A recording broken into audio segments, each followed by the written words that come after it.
Hello and welcome to part 2. In this part we're going to be dealing with the 3 cycles: the cycle of failure, the cycle of mediocrity and the cycle of success. So the first cycle we're going to be dealing with is the cycle of failure, and this is published by Leonard Skinner and James Heskett in the in MIT Sloan Management Review. Now this cycle starts with a repeat emphasis on attracting new customers. And that might seem a bit strange to you, but from a marketing perspective, it's come from a orientation where it was all about getting new customers. Rather than keeping our existing customers, the focus was we want to do business well, and growth comes from getting new customers, so let's focus on getting new customers.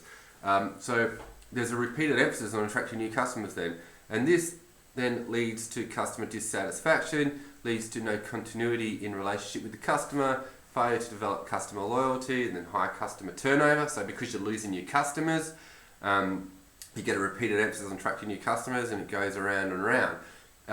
While we have low customer dissatisfaction, as we know, then employee dissatisfaction happens because your customers are always dissatisfied and that they're not happy, so your employees don't really enjoy dealing with them, and then high employee turnover, which leads to lower profit margins because you're recruiting new people, and then narrow job design because you're trying to control that, and then using the technology to control quality rather than actually incentivizing your staff to do that and making them, like, motivating them to do that.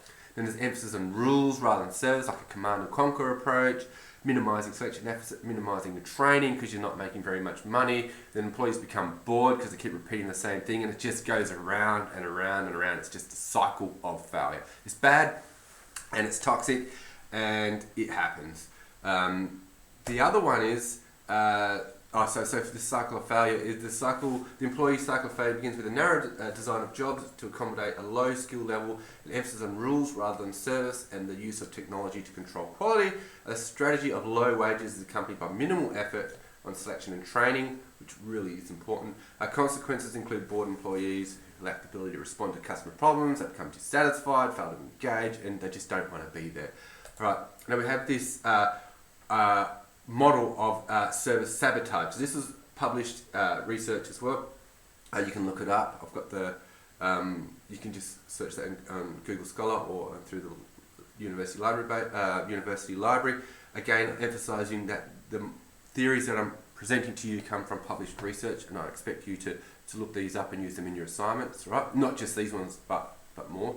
So in here we've got where we have intermittent sabotage and routine sabotage. We have covert sabotage where you try and hide it, and overt. I don't want to go too much in there, but basically the cycle of failure leads to employees that are not very happy, and then they deliberately do things that are against the organisation. They sabotage it, right? So you get customer private service sabotage, customer public service sabotage, where they're deliberately and there's got examples here, deliberately trying to, sabotage the business basically. Sporadic private, so they hide it but it doesn't happen very often, and then you got sporadic, so it doesn't happen very often but people can see it. So check that out. Right, now the cycle of mediocrity. So this cycle wasn't developed by I'm going to go back here. Leonard Skinner. So he's the one that developed the cycle of failure and the cycle of success. The cycle of mediocrity was Lovelock, I think it was. So these two came first, cycle of failure, cycle of success, and they explain a lot of things that happen when things are going really bad or really well, but a cycle of mediocrity came when, not all organisations do really bad or really well, so there's a lot that are in the middle. So this, going back forward again, so this, in such environments, service delivery standards tend to be prescribed by rigid rule books orientated towards standardised service, operational efficiencies, prevention of employee fraud. So job responsibilities tend to be narrowly and unimaginatively defined, so very tight and narrow, boring, tightly categorised by grade and scope of responsibilities, and further rigid by union work rules. So it's like, you can't do that. I'm not sure how many people work for the union, but some unions are like, well, that type of work is for that that job role, and a different type of work is for that job role, which kind of, you can see where they come from, because they're trying to protect jobs. But what happens then, if you're so focused or specialise in doing one type of job, it gets boring because you're just repeating the same thing over again. Repetition's boring, right? So if you're doing different roles, that sometimes they can be a lot more exciting. All right, so we've got the cycle here. So we can see here where service not focused on customer needs, customer dissatisfaction, resentment and inflexibility, no incentive for cooperation, other suppliers of any seed is poor quality, then customers trade horror stories, and it goes around and around. So the customers are sharing, go around in this mediocrity, whereas the employees, they promotion and pay increases based on longevity or lack of mistakes. You haven't stuffed up to get promoted rather than actual excellence. Jobs are boring, repetitive, complaints met by indifference or hostility. And I'm not sure if you've ever been at an organisation that does that. You got a complaint and they're just like, why would I care about that? Employees spend their working lives in an environment mediocrity, so it becomes a culture. And then training emphasise learning the rules rather than why the rules are there in the first place. So it's not good. So it's not actually failing, and it's not excelling. It's just in the middle. It's boring. It's not nice. It's not as bad as failing, but it's not good either. Right, let's go now to the cycle of success. So as with failure or mediocrity, success applies both employees and customers, and that makes sense because we're dealing with people, part of the extended marketing mix. Attractive compensation packages are used to attract good quality staff. So you got to spend more money to start with, right? So already businesses that have developed a positioning based on low cost will be like, ooh, hang on, attractive compensation packages, that's going to affect our positioning in the market, right?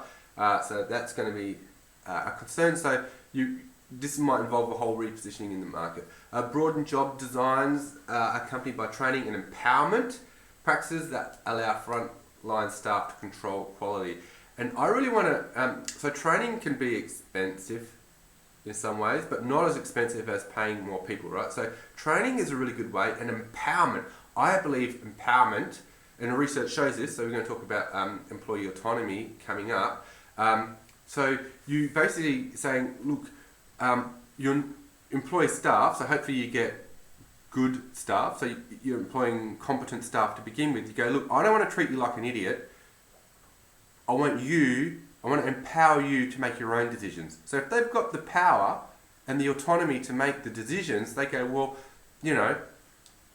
thanks. I'm going to use that then, with that power, to make good decisions, right? That's usually what happens for most competent employees. So then you don't actually have to end up paying a heap more people, paying a heap more to attract these good peoples. Sometimes you just need to empower them and give them autonomy over the decisions and make them feel valuable, right? And that comes from us, again, the managers. So it really can be that simple. So here's our cycle. So we've got a repeat emphasis on customer loyalty and retention. So rather than focusing on customer acquisition like we did before, like getting new customers, here we go. Let's try and focus keeping our existing customers. And I think this is such a better approach to marketing. And it plays out where if you work at an organisation and the boss goes, oh, how many more people have we signed up today? Like what's our new customers, blah, blah, blah, yada, yada, that type of stuff. You know that they're in a cycle of mediocrity, cycle of failure, rather. If they go, what's our customer retention like, or customer loyalty like, then you're like, oh, good, we're in a cycle of success. And you might think that's obvious, but it still happens, right? And I want you to think about in your lives, in your personal experiences, how many businesses give discounts for new employees? Or join today and you'll get this, like they're incentivizing new customers to join their business, right? That is, I'm going to go back quite a few slides here, back to the cycle of failure. That is a repeated emphasis on attracting new customers. So they are entering the cycle of failure. And the reason why they do that is because they're making it more rewarding for new customers to come in than their existing customers to stay. And that is just bad business. So if you are in an organisation that's doing that, I want you to think hard about, well, hang on, we should really be rewarding our existing customers rather than trying to focus on attracting new customers, because these ones are going to be where most of your best customers are anyway, right? So repeat emphasis on customer loyalty and retention leads to higher customer satisfaction, and we know that research clearly shows that. a continuity in the customer relationship, customer loyalty, customer turnover. I'm going to chuck an extra one in here for good measure, because new research shows that customer learning also. So the longer we have our relationship with our customers, the more they learn about our business. And like there's just a bucket, like a whole myriad of benefits to maintaining good, like continuing good relationships with our valuable customers. So then what happens then is we have employee satisfaction, positive attitude, because the customers feel loved, they've got good customer satisfaction, they've got a good relationship, they feel valued and cared about. So there's lower turnover, so you get higher profit margins because you're not trying to pump money into getting new customers all the time. You're maintaining existing customers. You get broadened job designs, because then it becomes about looking after the customer rather than doing your job. But your job description's there to help you to know what to do to look after your customer. It's not all the be all and all. It's not like, oh, hang on, what's in my job description? No, it's like, well, how can I service my customers? How can I keep them happy? How do I keep them loyal? That should be the question. If you're thinking, well, what's in my job description? It's a prescriptive approach to human resource management rather than a strategic approach where you go, your role in this organisation is to keep customers happy. That's what we want to do. So if keeping your customers happy means going outside of your job role, we're going to empower our staff to make the decisions to do that, right? So broaden job designs, that's what happens there. Training and empowerment of frontline personnel to control quality, and then it goes around and around to all this beautiful goodness, the cycle of success. So if I think about these models a lot, especially the failure and the success one, when I'm looking at businesses and I'm trying to analyse them and go, well, what cycle are they in? And it all starts whether they're looking at trying to attract new customers all the time, or whether they're trying to keep their existing customers. It can be distilled into being that simple. All right, so that ends part 3. Part 4 will be dealing with strategic human resource management.